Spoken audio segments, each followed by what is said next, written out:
Bonjour à tous. Vous m'entendez bien? Bon, super. Je m'appelle Pierre Ferrari, je suis directeur de la stratégie numérique à la ville d'Arras. Est-ce que vous connaissez Arras?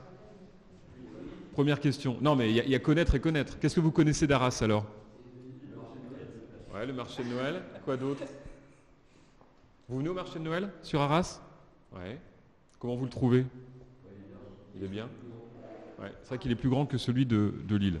Le marché de Noël d'Arras, c'est 1 million de visiteurs et c'est le plus grand marché de Noël au nord de Paris. Qu'est-ce qu'il y a d'autre à Arras en été? Ceux qui aiment la musique. Le Main Square, voilà, on a un connaisseur là, très bien.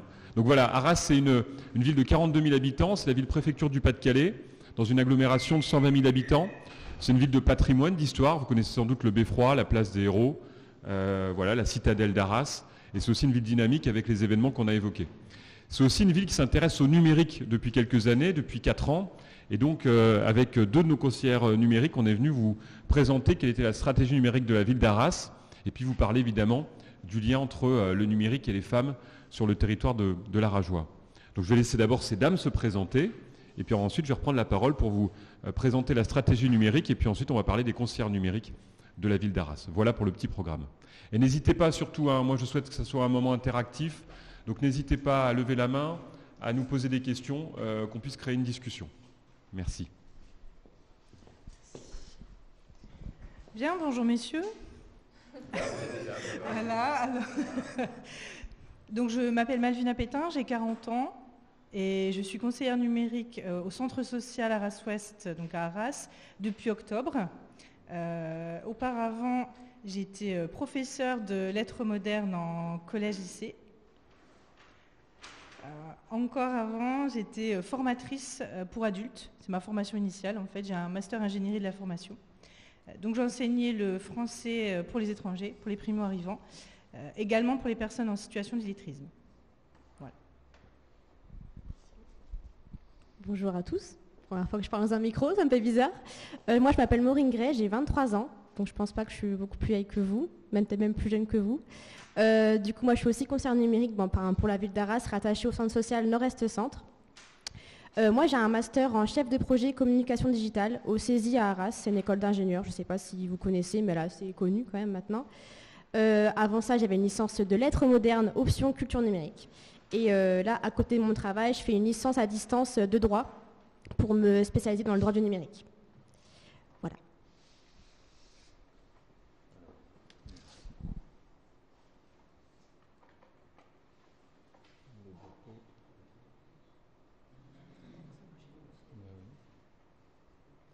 Chercher.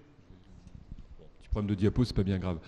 Le numérique dans les collectivités territoriales, ça veut dire beaucoup de choses, mais il faut l'expliquer. À votre avis, ça concerne quoi le numérique dans une ville comme Arras ou comme Lille ou comme Roubaix?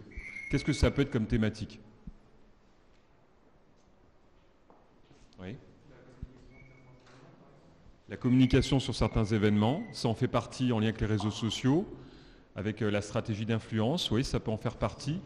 Est-ce qu'il y a d'autres thématiques qui, selon vous, en termes de numérique, de tech, concernent les collectivités territoriales, les mairies, les agglomérations, les départements, les régions? Qu'est-ce qu'il y a d'autre? Oui. Les démarches administratives, d'administration, tout à fait. C'est un enjeu hyper important, c'est la démat, exactement. Qu'est-ce qu'il y aurait d'autre?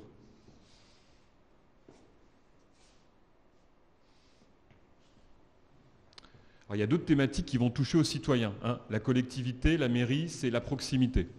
La proximité, c'est aussi les gens qui sont en difficulté avec le numérique. Et dans une ville comme Arras, on s'est rendu compte rapidement, quand on a lancé notre transition numérique il y a 4 ans, donc on était plutôt en avance par rapport aux autres collectivités, qu'on avait beaucoup d'Arajois qui étaient en fracture numérique. Et donc on n'est pas parti sur une stratégie du tout numérique, ce qu'on appelait à l'époque les smart cities, ce qu'on appelle encore aujourd'hui les smart cities. Là où on va mettre des applications, des capteurs un peu partout dans la ville, ça ne nous intéressait pas parce qu'on avait une population qui était en difficulté avec le numérique.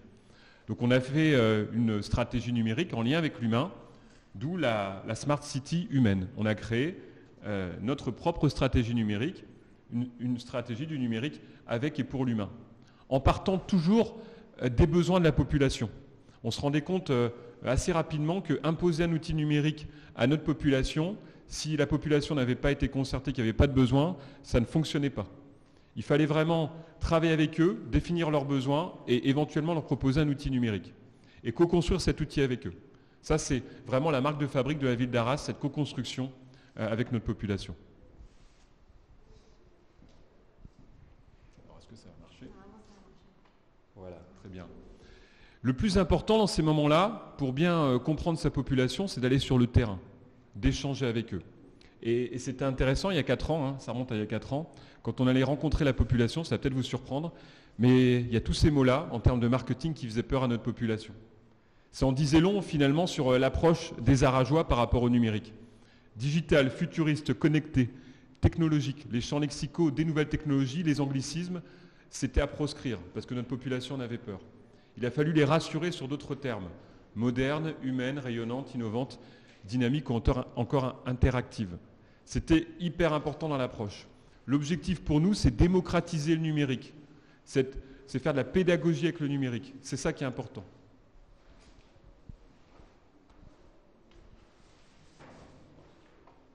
Alors, les publics cibles, quand on met en place une stratégie numérique dans une collectivité territoriale, il faut, comme dans toutes les stratégies, avoir des publics cibles.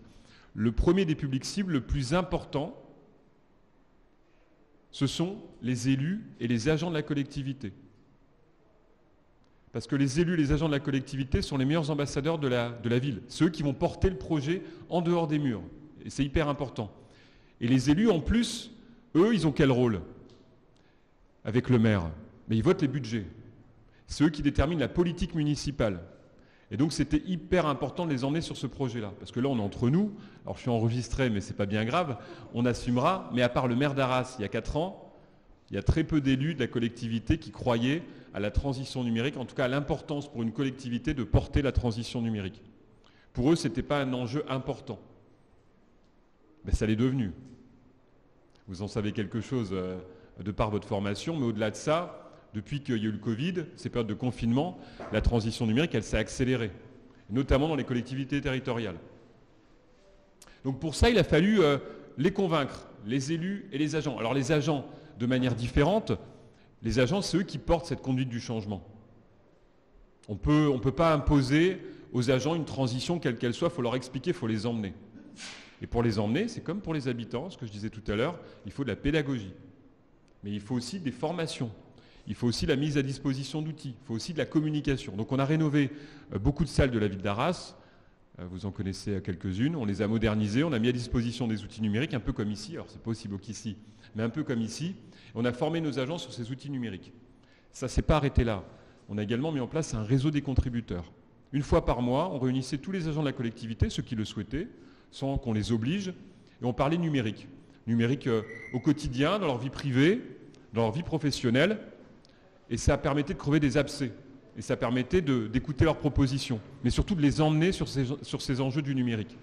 C'est important vraiment de pouvoir à chaque fois co-construire les projets avec eux et donner cette impression de travailler main dans la main avec les agents de la collectivité.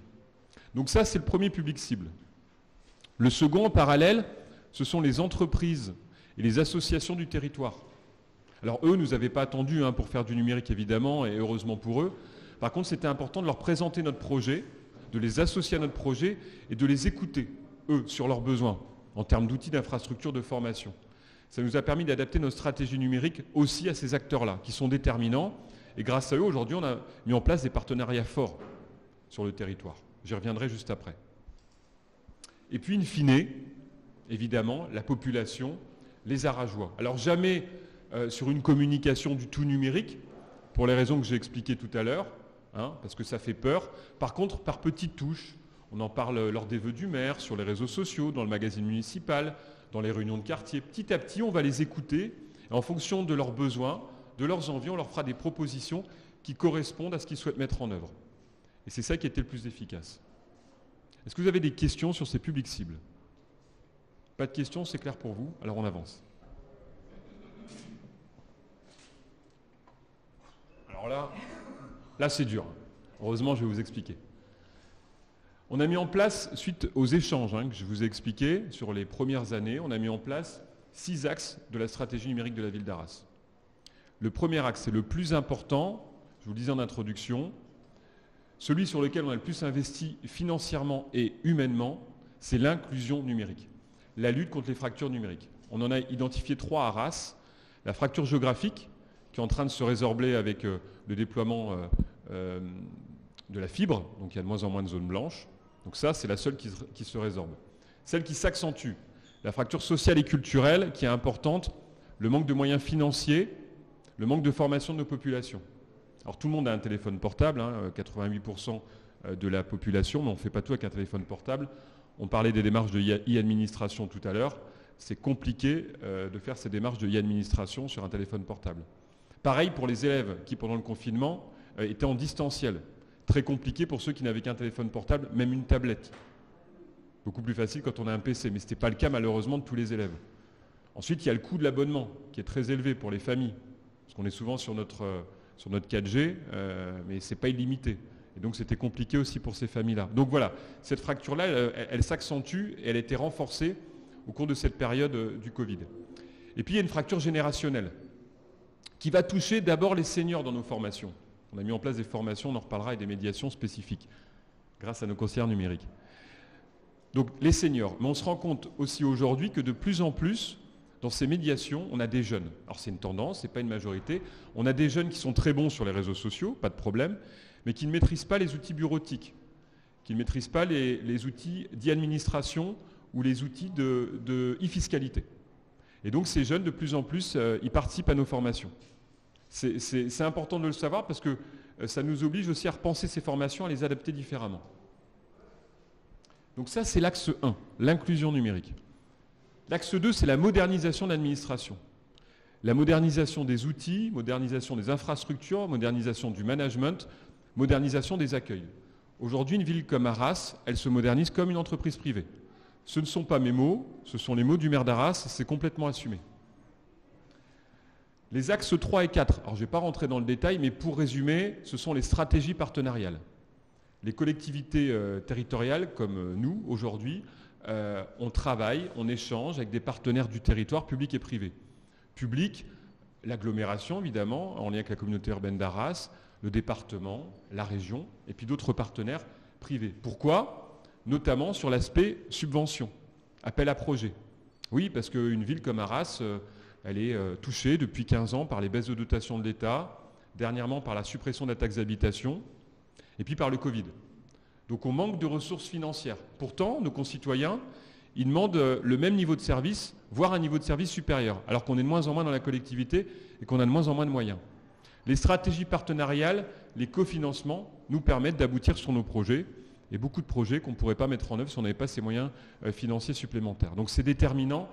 Donc l'axe 3, c'est la feuille de route numérique. C'est une feuille de route qu'on a co-rédigée avec la communauté urbaine d'Arras, qui nous permet d'aller chercher des financements auprès de la région Hauts-de-France, également auprès des fonds européens, les fonds FEDER. Et l'axe 4, c'est l'action cœur de ville. Pour résumer, il y a 233 villes en France qui ont été lauréates de l'action cœur de ville. C'est une action qui permet de réhabiliter les centres-villes. Et donc la ville d'Arras est financée par la Banque des Territoires, qui est le bras armé de l'État sur le projet Action Cœur de Ville, sur des projets d'open data et de smart data. On s'est fait financer à 100% des projets d'open data, qui est une obligation légale dans les collectivités depuis 2019, et de smart data par la Banque des Territoires. Sinon, on n'aurait pas pu les mettre en œuvre. L'axe 5, c'est la démat pour les citoyens, avec beaucoup d'obligations légales sur l'e-administration, sur les parapheurs électroniques, sur l'archivage électronique, également sur l'urbanisme dernièrement. Tout ça, c'est des obligations légales et la ville d'Arras les met en œuvre. Et l'axe 6. L'axe 6, c'est la sobriété numérique. C'est la volonté pour la ville d'Arras d'unir transition numérique et transition écologique, qui sont souvent opposées. C'est vrai que le numérique est consommateur d'énergie. On a souhaité malgré tout nous les rassembler. Et aujourd'hui, nos projets numériques, ils sont regardés par la transition écologique et on les adapte. On a par exemple déployé le Wi-Fi gratuit à Arras depuis plusieurs années. Dans tous les lieux d'accueil de la ville, la mairie, les centres sociaux, le musée, mais aussi sur les places d'Arras, la Grand Place, la Place Zéro, la Place Foch, la Place de la Gare. Et ce Wi-Fi gratuit, il est consommateur de beaucoup d'énergie. On s'est rendu compte que parfois, il y avait des jeunes et moins jeunes qui passaient leur journée connectés sur le Wi-Fi gratuit pour télécharger beaucoup de vidéos ou de la musique. Du coup, on a dû restreindre, en lien avec la transition écologique, la connexion à 1 heure par jour. Voilà. Donc ça fait partie aussi de ces enjeux d'aujourd'hui, d'adapter notre stratégie numérique aux enjeux écologiques. Aussi, on peut rajouter des axes importants qui ne figurent pas là-dessus. La cybersécurité, pour nous, collectivités territoriales, c'est devenu un enjeu central.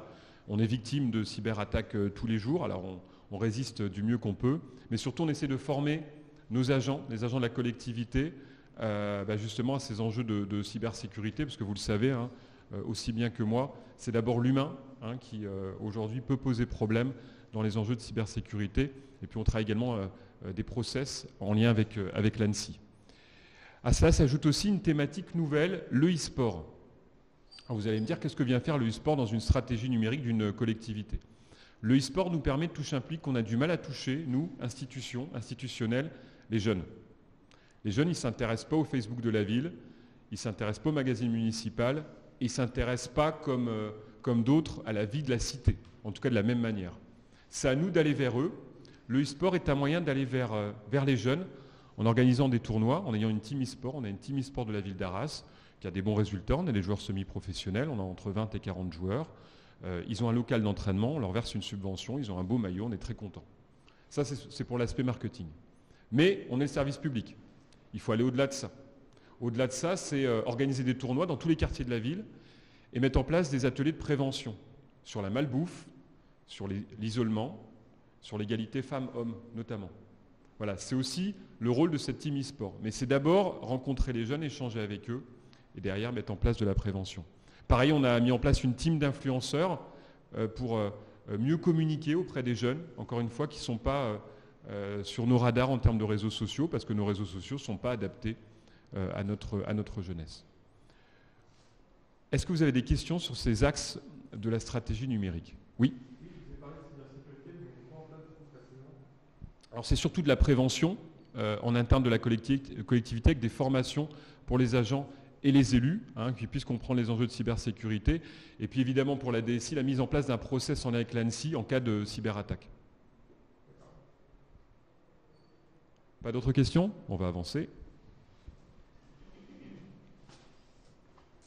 Alors du coup, je vous parle d'inclusion numérique. Donc on a mis en place une stratégie aussi d'inclusion numérique spécifique en lien avec les centres sociaux. On en reparlera tout à l'heure avec ces dames.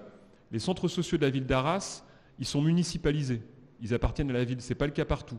Donc c'est beaucoup plus facile pour nous d'élaborer une stratégie qui est appliquée sur le terrain. Le centre social, c'est le lien de la proximité. Les agents que vous avez ici sont en lien tous les jours avec des habitants du quartier qui viennent les voir. Ils ont une relation de confiance forte. Et nous, ça nous aide énormément. Évidemment, le C16 de la ville d'Arras. Donc on a déployé une stratégie d'inclusion territoriale. On a mis en place plein d'outils que vous connaissez peut-être. Je vais les lister. Les passes numériques, on en reparlera, vous en reparlerez. Les médiations numériques, les conseillers numériques et conseillères numériques. Les seniors reporters, ce sont des seniors qu'on a formés au numérique. Ils sont entre 8 et 10. Et aujourd'hui, ils forment d'autres seniors au numérique. Alors, ce n'est pas des formations diplômantes officielles. C'est avec leur manière à eux de toucher un autre public qu'on a aussi du mal à toucher. On a mis en place le mois du numérique pour tous depuis 5 ans à Arras. C'est un événement au cours duquel, pendant un mois, on va organiser des événements numériques. On va faire intervenir des agents de la collectivité pour présenter les outils, mais aussi des partenaires de la collectivité pour présenter leurs outils en lien avec nos enjeux. C'est vraiment un temps de valorisation et de découverte du numérique à Arras. On a mis en place le parcours numérique des élèves. J'en touchais quelques mots tout à l'heure. C'est l'accompagnement des élèves qui, malheureusement, n'ont pas les moyens d'avoir des outils numériques adaptés.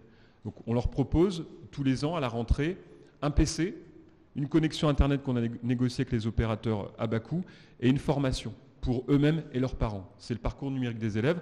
Ça coûte 100 000 € par an à la collectivité, environ pour 250 élèves, mais c'est un enjeu important entre l'éducation et le numérique.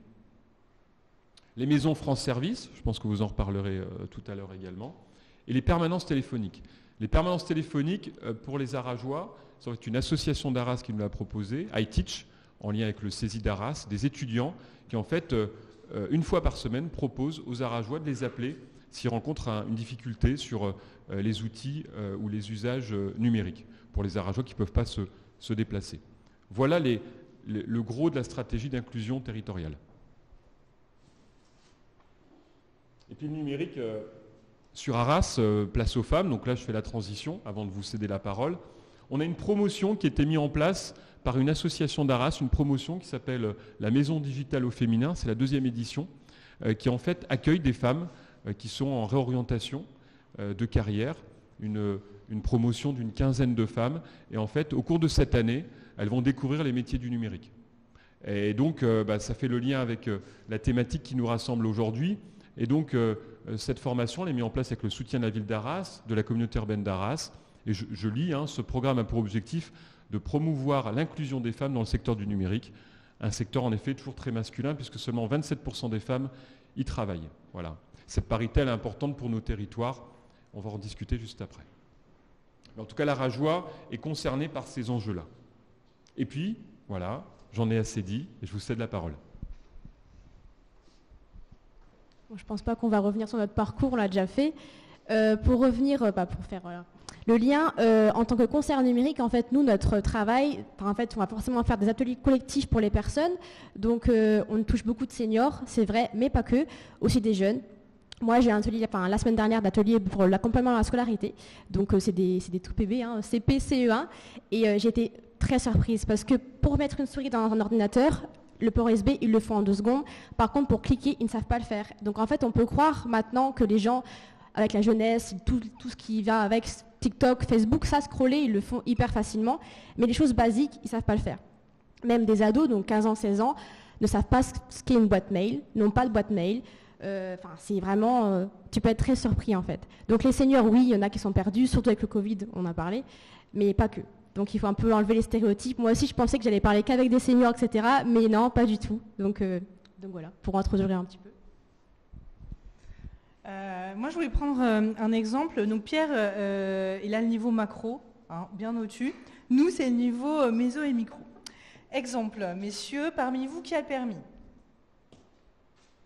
Qui a la voiture? Qui a déjà essayé de renouveler les papiers de son véhicule? Alors, voilà. Ça peut paraître anodin d'aller refaire sa carte d'identité, d'aller à la préfecture refaire son passeport, renouveler son titre de séjour. Maintenant, vous savez, la préfecture n'accueille plus. Donc, on va sur quel site, jeune homme?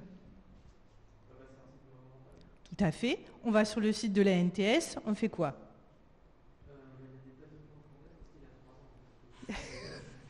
Il y a des tas de documents à fournir.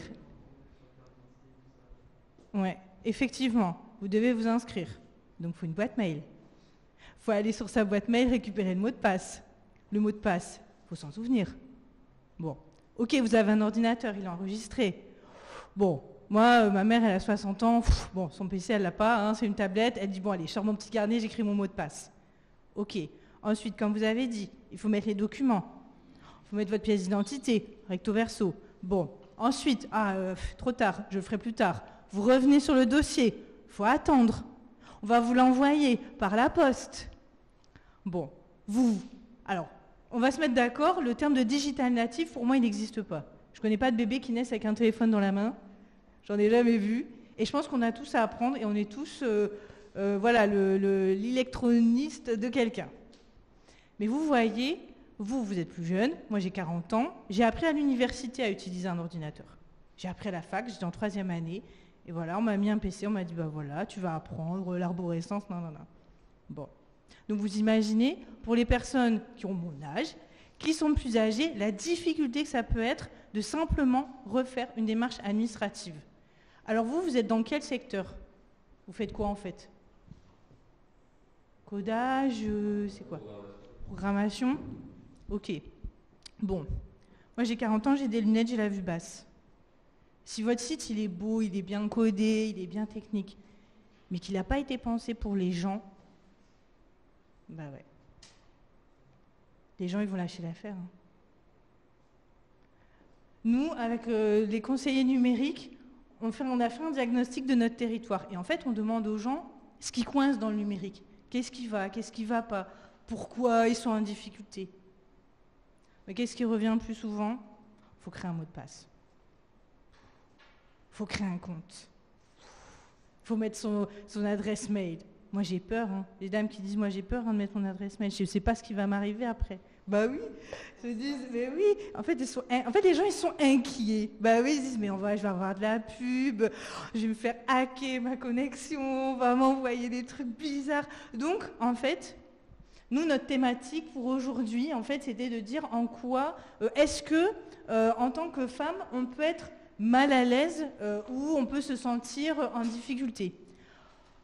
En fait, quand on y a réfléchi, on s'est dit que finalement, la difficulté, c'était pas tant d'être un homme ou une femme ou des femmes dans le numérique, soit. Mais en fait, le vrai enjeu, c'est d'avoir des profils différents. Nous, on voit, on travaille à 3-4, mais on est complémentaires. Et quand on travaille, on ne se dit pas je travaille avec une fille ou je travaille avec un directeur, avec un homme. On se dit, ok, je travaille avec quelqu'un qui travaille dans la com. J'ai un regard de directeur. Moi, je suis formatrice. C'est mon métier, premier. Bon, bah voilà, je ne fais pas des trucs super beaux, hein, ça, c'est sûr. Par contre, bon, voilà, le contenu, ça passe. Donc, en fait, ce qui compte, vous, dans vos formations, dans vos cursus, et nous, en fait, dans notre travail, c'est la complémentarité. Et de se mettre à la place des gens. C'est ça le plus important. Et si vous êtes amené à concevoir des sites internet, si vous êtes amené à, je ne sais pas, moi, faire des choses techniques, ayez toujours ça en tête. Il y a des gens derrière qui vont l'utiliser. Votre site, il aura beau être super beau, super bien optimisé, le SEO, il a été tout réfléchi, tout ça. S'il est trop compliqué, s'il n'est pas ergonomique, si les mots que vous allez utiliser sont trop difficiles, trop techniques, les gens ne viendront pas dessus. Ça, c'est très important. Et c'est vraiment un des enjeux, nous, de notre métier et de l'inclusion numérique. Voilà, messieurs. Pour ajouter, bien sûr, il y a forcément l'aspect e-démarche et tout ce que vient de dire Malvina, qui est très, très vrai. Moi, j'ai plus un aspect j'ai fait 2 ans de graphiste à la ville d'Arras, donc voilà, c'est plus mon dada. Et je sais que moi, je vais être amenée à faire des ateliers sur les fake news, par exemple, donc je suis en train de préparer. Parce que les fake news, je pense que ça a toujours existé, mais surtout maintenant, avec la Russie, l'Ukraine, le Covid, il y a beaucoup de choses. Et en fait, les gens ont peur. Moi, dans mon centre social, des gens viennent de n'importe quel âge, viennent et disent « j'ai peur de la bombe nucléaire, j'ai peur du Covid, j'ai peur du vaccin ». Voilà, c'est des sujets un peu touchy, mais nous, en fait, on est aussi là pour les rassurer. Et en fait, ils voient beaucoup de choses sur Internet. Donc moi, mon but, c'est de dire ça, c'est vrai, ça, c'est faux. Après, voilà, je suis pas la science infuse. Mais en fait, de donner les codes pour qu'ils se disent « est-ce que ce site-là est légitime ?» Donc forcément, je vais amener vers les sites du gouvernement. C'est pas la propagande, mais voilà, c'est juste la vérité. C'est aussi mon but, en fait. Après, tout ce qui est cybersécurité, forcément, je dois en parler. J'avais fait un atelier en formation avec 2 de mes camarades, et les gens, ils avaient très très peur, en fait. Même un virus, ils ont peur. Donc oui, le Covid, ça existe, mais le virus aussi, Internet, ils ont peur. Les clés USB, j'ai eu le malheur de dire, la clé USB, si tu la trouves par terre et que tu la mets, ton ordi, il est mort. Parce que moi, je fais très simple, il faut comprendre. Oh, il est mort, mon ordi. Du coup, en fait, il faut toujours un peu se mettre à niveau, peu importe l'âge de la personne, il faut se mettre à niveau. Donc, comme ce qu'a dit Malvina, en fait, là, vous êtes quand même des têtes en termes de codage, programmation, je ne sais pas. Mais en fait, il y a toujours à l'idée que c'est pour quelqu'un qui ne sait pas ce que c'est le codage, qui ne sait pas ce que c'est la programmation. Moi, j'en ai fait le codage. Voilà, je suis un stéréotype, j'aime pas. Enfin, j'en ai fait, je sais en faire, j'aime pas. Mais du coup, il faut absolument que votre parole soit simple, adapter ce que vous dites, vous mettre à niveau en fait de la personne tout simplement. Et c'est comme ça que votre site va marcher, ou on dit un site ou autre chose même, juste à une présentation. Là, je me mets à niveau. Pas que vous êtes bête, je pense que vous êtes plus calé sur moi sur beaucoup de domaines, mais en fait juste expliquer de façon simple les choses. Voilà. Ah bah là du coup nos missions. Donc on l'avait dit, on va faire un petit récap. Animer des ateliers collectifs, répondre et informer l'usager. Donc comme je vous l'ai dit, en fait, quelqu'un peut venir pour me dire mon téléphone ne marche pas. Nous on fait pas beaucoup de collectifs, mais notre but c'est aussi de prendre les idées des gens, les problèmes des gens et en faire un atelier collectif. Parce qu'en fait il faut aussi que les gens parlent entre eux, échangent, c'est comme ça qu'on apprend en fait. Construire des événements autour du numérique. Là, forcément, il y a le mois du numérique en avril à la ville d'Arras. Donc, nous, ce qu'on a fait, c'est une petite balade du numérique avec des QR codes. Donc, les gens vont scanner et trouver le point B. C'est une petite chasse au trésor dans la ville. Voilà, c'est pour un peu vous teaser le truc. Rediriger les usagers vers d'autres structures, parce que c'est aussi notre but premier. On doit rediriger les personnes vers des formations, des choses spécifiques, parce qu'on ne va pas prendre les usagers. Pour nous, le but, c'est aussi qu'ils s'envolent au bout d'un moment. Et favoriser l'apprentissage du numérique. Voilà, tout bêtement. Donc après, pour revenir à l'aspect des femmes et du numérique, moi, en licence, j'étais en lettres modernes. Donc il y avait 60 filles, il n'y avait que 2 garçons. Il y avait une option culture numérique, je parle beaucoup de moi, culture numérique, on n'était que 5 sur une promo de 60, donc ça n'a pas beaucoup attiré les gens. Pourtant c'était top, il y avait tout, codage, site, etc. Cette option-là, un peu, ça a fermé. Donc en fait, là, il n'y a pas beaucoup de femmes devant moi, mais c'est aussi important pour vous, il faut sensibiliser les hommes. En fait, on n'a pas de modèle féminin. Quand on pense à informatique, dites-moi un nom, on pense à qui? Voilà, Bill Gates, Steve Jobs, Zuckerberg, on pense qu'à des hommes. Non pas, voilà, je vais pas faire ma propagande, ma féministe, mais voilà, c'est qu'en fait, on n'a pas de modèle féminin, et c'est ça qui manque, je pense, on n'a pas de... Du coup, on se dit que comme les femmes n'arrivent pas au niveau de Steve Jobs, elles sont pas ouf, du coup. Mais c'est pas vrai, forcément. Donc c'est ça le problème pour moi du numérique et des femmes, c'est qu'on n'a pas de modèle, donc c'est à nous de se créer notre propre modèle, avancer. Il y a des parcours, on en parlait ce matin, il y a des parcours, en fait tous les parcours sont différents. Là vous faites quelque chose, ça se trouve dans 5 ans, vous êtes peut-être dans le graphisme, dans la programmation. En fait il faut être curieux et accepter les opportunités qui arrivent. Moi j'accepte tout, enfin pas tout et n'importe quoi, mais en fait tout ce qui me plaît je dis oui je vais le faire comme ça en fait, et après je grandis, je m'enrichis. Là maintenant je fais du droit à distance parce que je veux en faire et que je trouve ça intéressant et ça me prend du temps mais j'aime bien. Donc moi mon conseil que j'ai à vous dire, c'est pas forcément le lieu, mais acceptez en fait. Prenez les opportunités, et puis après on verra où ça va vous mener. Voilà. Très bien. Petite parenthèse sur les conseillers numériques. Est-ce que vous savez ce que sont les conseillers numériques? Est-ce que vous avez déjà une définition des conseillers numériques? Donc on va redéfinir les conseillers numériques. Surtout vous dire que c'est un financement, un dispositif de l'État.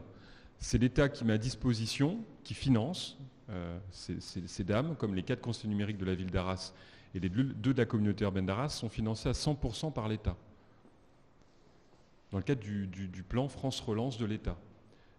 Et donc le salaire est payé par l'État directement. Pourquoi? Parce que l'État s'est rendu compte depuis quelques années maintenant que les collectivités étaient en difficulté justement sur l'inclusion numérique. Et donc il faudra en reparler, mais vous avez eu une formation de plusieurs mois, et suite à cette formation, vous êtes arrivé en mairie d'Arras. Avant, il y a eu un jury de recrutement. Et on avait beaucoup de candidatures. Parce que nous, on a eu la chance d'en avoir 4 pour la ville et 2 pour la communauté. Ça fait 6 sur le territoire, c'est beaucoup. Donc Arras, 130 000 habitants, on a 6. L'agglomération de Lens, qui en compte 3 fois plus d'habitants, ne compte qu'un conseiller numérique. L'État vraiment a été attentif aux projets qu'on portait et aux stratégies de chaque territoire pour nous faire confiance. Parce que derrière, évidemment, il faut que ça soit rentabilisé. Il faut former beaucoup de monde. Et donc ces conseillères numériques, elles ont été recrutées dans le cadre d'un jury spécifique. On avait beaucoup de candidatures. Et si elles sont présentes devant vous aujourd'hui, c'est qu'elles avaient évidemment toutes les compétences, c'est évident.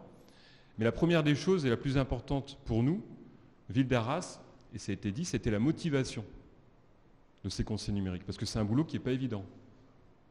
Elles sont sur le terrain quasiment toute la journée. Elles rencontrent des publics en difficulté. Elles s'adaptent à ces publics-là, parce qu'il y a divers publics, individuels, souvent en groupe également, puis elles bougent énormément parce qu'elles tiennent des permanences prochainement dans les maisons France Service. Donc la motivation, c'était vraiment l'argument premier en termes de recrutement pour ces conseillers numériques. Je vous laisse redonner le cadre des conseillers numériques et donc vos missions principales. Voilà, donc effectivement, comme Pierre l'a indiqué, 4000 conseillers numériques ont été recrutés par l'État. Donc nous, on a démarré nos missions en octobre avec une formation de 4 mois dans un centre de formation, dans un Fab Lab en fait, puisque on avait dans notre cohorte, il y avait des profils très variés. Il y avait des anciens assistants techniques chez Orange, on avait une collègue qui travaillait dans le secteur bancaire, enfin voilà, on a tous des profils différents, donc on avait tous forcément des connaissances différentes. Du coup, il a fallu remettre un petit peu à plat tout ça. Donc nous, donc 4 mois de formation, il y avait bien sûr une partie pédagogie, puisqu'il faut être capable de transmettre, ça c'est évident, puisqu'on anime des ateliers. Également, une partie un peu plus technique, alors le codage, rapidement, en fait, on a utilisé tout ce qui est Scratch, Arduino, voilà, on a appris les cartes Makey, on a appris en fait à utiliser de manière pratique des outils et à concevoir des ateliers, alors plutôt à destination des jeunes, des enfants et tout jeunes ados. Mais en fait, ça nous permet aussi de toucher à tout et de voir les opportunités. On a des collègues qui, eux, travaillent dans un Fab Lab, qui ont des imprimantes 3D, donc qui sont amenés à les utiliser. Nous, ce n'est pas encore le cas dans les centres sociaux. Par contre, à Arras, il y a un Fab Lab. Dans la communauté urbaine, il y a des Fab Labs. Donc, on va être amené on va amener nos publics à voir ce que c'est que de l'impression 3D. Et il faut quand même que nous, conseillers numériques, on sache vite fait de quoi il s'agit pour être capable aussi de mener des projets. Également, dans le cadre de nos missions, on est là pour aussi orienter du public. Le conseiller numérique, il n'est pas là pour faire à la place de l'usager. On parlait tout à l'heure des démarches administratives. Vous le savez, il y a des maisons France Service, c'est-à-dire des lieux où vous avez accès à du matériel, une borne, un ordinateur, un agent qui est là pour vous aider à faire vos démarches. Donc nous, on ne peut pas faire les démarches à la place de la personne, parce que vous savez, quand on fait une démarche, on met des données personnelles qui doivent rester confidentielles. Par contre, on est là pour orienter les personnes sur ces structures. Un demandeur d'emploi qui doit aller s'actualiser, il n'a pas forcément envie de prendre 2 bus, parce que Arras c'est un petit peu étendu quand même pour nous. Donc s'il faut déjà prendre 2 bus pour pouvoir faire son actualisation, ça devient vite pénible pour lui. Il peut perdre des droits. Donc il y a des structures à proximité, mais ça l'usager n'est pas forcément au courant. Donc charge à nous de lui dire voilà, vous pouvez aller vous actualiser à côté de chez vous, il y a une maison France Service, il y a une bonne Pôle emploi. Si vous voulez une formation un peu plus approfondie, si vous voulez prendre le temps de savoir utiliser les outils numériques, on peut vous orienter sur telle structure. C'est aussi notre rôle et donc nous, on doit connaître forcément tout le maillage territorial, toutes les structures qu'il y a sur notre quartier, mais ailleurs, pour orienter les personnes le mieux possible.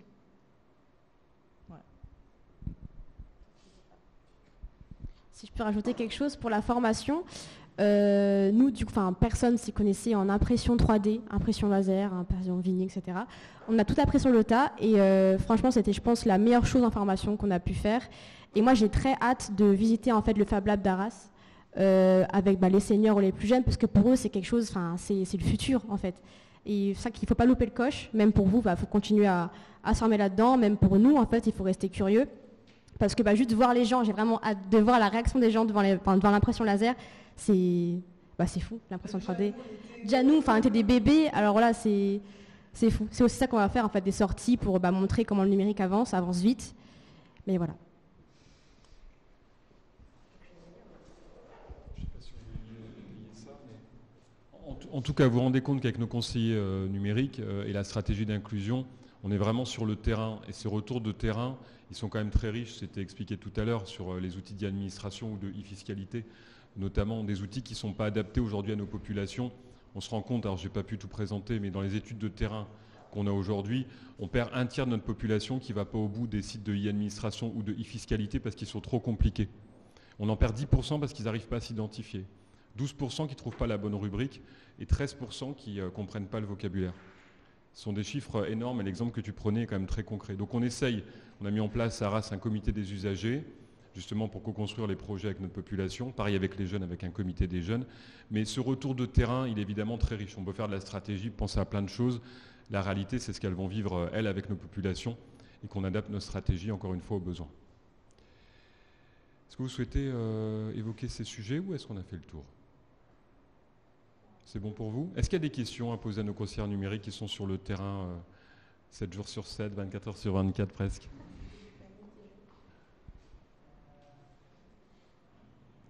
Pas de questions ? Bon. Dans ce cas-là, on a fait le tour. Alors, merci de votre attention. Merci beaucoup. Merci à vous.